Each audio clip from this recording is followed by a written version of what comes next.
Ready to open the hood? UseTool for the tutorials. And for car parts, the right idea is the Mr. Auto app. Easy, fast, and with better prices than on the website.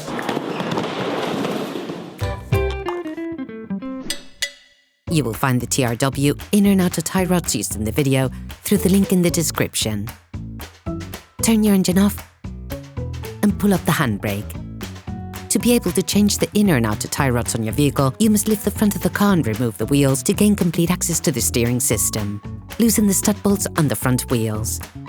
Raise the front of the vehicle and put it in the two-axle stance. We strongly suggest watching the tutorial raising your vehicle safely before carrying out this step. You will then be able to take off the wheels. Don't forget to slide them under the vehicle. You can now see the outer tie rod end. As the components to be removed are very often seized up, don't hesitate to brush and to use penetrating oil to facilitate the operation. With a marker, trace a line between the axle joint and the tie rod end. It will help later during the disassembly and reassembly process. Using a 22mm spanner, release the holding nut on the tie rod end. Hold the tie rod axle joint with a 21mm spanner to prevent it from turning. Using a 16mm spanner, release the holding lug nut on the tie rod end. It is now time to release the tie rod end from its socket. To do this, use a bolt joint remover, which should ease the operation. Paying close attention to the point of reference, unscrew the tie rod end, counting the number of turns necessary to extract the tie rod end. This will allow you to find the approximate setting when reassembling. For greater accuracy, we advise you to measure the distance between the lug nut and the end of the tie rod bolt joint using a caliper. In any case, an alignment check will have to be carried out by a professional soon after having performed this operation. Remove the lug nut from the axle joint. With pliers, remove the external metallic clip on the protective sleeve of the tie rod axle joint. Using a flathead screwdriver, remove the inner collar from the sleeve. With a cutter, cut the external part of the sleeve so that you can remove it. Remove the sleeve. Using a tie rod ironer extractor, a specific tool for carrying out this job, you can now loosen everything without difficulty. To do this, insert the tool up to the fixed part of the tie rod, then with the socket wrench and a long extender, force it in an anti-clockwise direction. If the tie rod axle joint is equipped with marks, release them using adjustable spanners.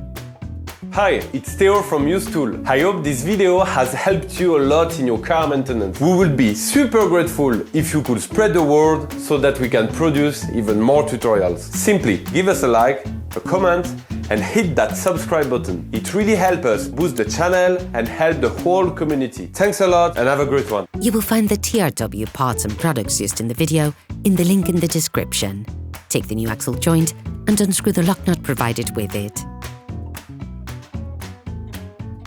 Before installing the new tie rod axle joint, apply a medium Threadlocker to prevent accidental unscrewing.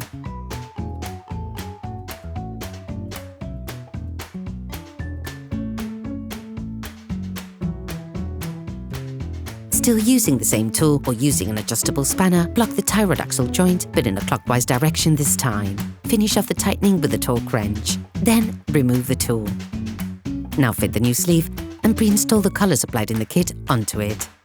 Apply silicone grease to the part of the tie rod axle joint that will be in contact with the sleeve.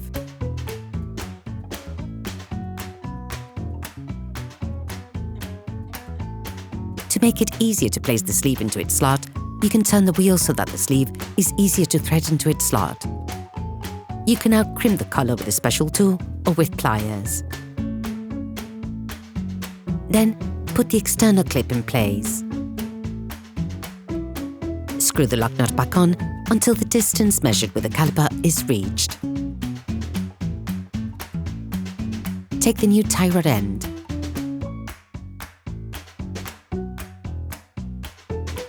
Replace the tie rod axle joint until it touches the lock nut. Using a Y brush, scrub the pivot, then apply silicone grease to the flat part that will be in contact with the tie rod bellows. Do not grease the inside of the cone. Put the tie rod end into the pivot.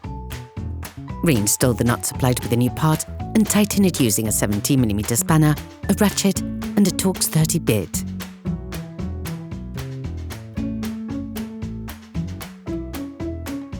Finish off the tightening with a Torx wrench. Finish tightening the lock nut by holding the tie rod end with a 19mm spanner to avoid damaging it. Then you will be able to put the wheels back on your vehicle. During this operation, you will work on the steering system of your vehicle. Checks on tire alignment, when carried out by a professional, will guarantee that your steering system has been perfectly aligned and is in good working order. Put your vehicle back on the ground before properly fixing them in place. Operation completed. Hi, it's Theo from UseTool. I hope this video has helped you a lot in your car maintenance. We will be super grateful if you could spread the word so that we can produce even more tutorials. Simply give us a like, a comment, and hit that subscribe button. It really helps us boost the channel and help the whole community. Thanks a lot and have a great one.